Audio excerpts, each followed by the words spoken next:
शिव गुरु महाराज की, माता पार्वती की, हर दरबार लीलन दीदी की। और आई जतरा चाची भोजी बहनी सब बैठल बारन सबके हाथ जोड़ के नमस्कार बा। हम फेनो एगो सपना सिंह बहुत ही बढ़िया शिव चर्चा भजन लेके आयल मनी।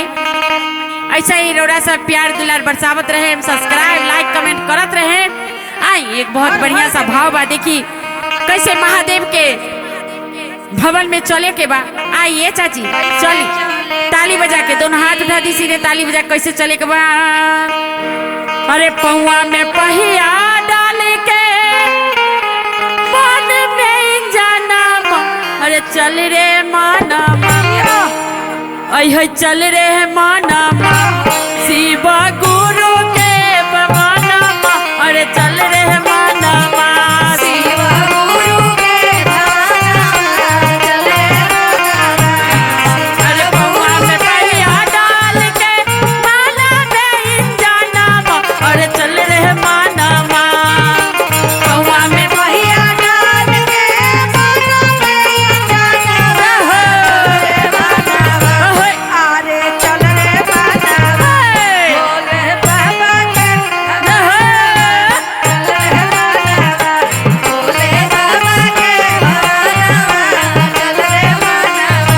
ए सपना जी, हाँ दीदी, आ देखी कैसे कहे के बा। कैसे कैसे कोई रे जाना माने नमः शिवाय के तेलवा,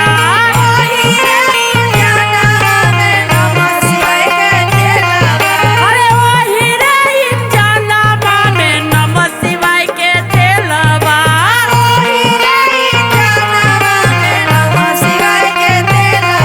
अरे तोहरो जिंदगी चल राजधानी के रेलवा,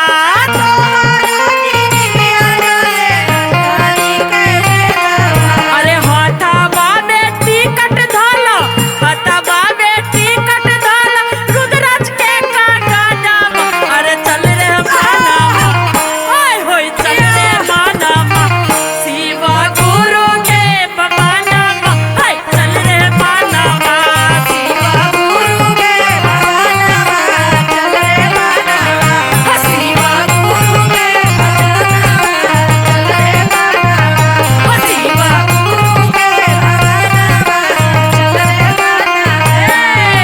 सपना जी दीदी, आ देखी आगे कैसे कहे के बा। कैसे कैसे बेटा बापा तू या तू मत करी हा गुमाना मत करी हा गुमाना, तू मत करी हा गुमाना, हो बेटा बापा तो ही आप मत करी हा गुमाना मत करी हा गुमाना, दीदी मत करी हा गुमाना। हो घर से निकली है एक दिन वही है दुश्मन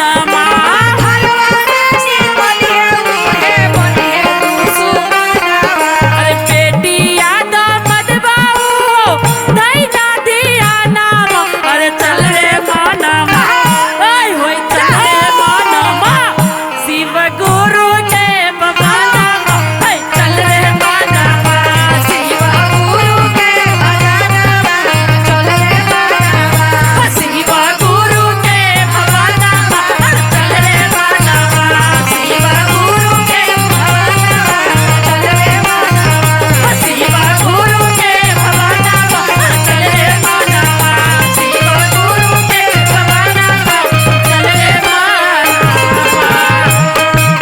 प्रेम से बोले शिव गुरु महाराज की जय। हर हर महादेव। छा महादेव। गइली सपना दीदी।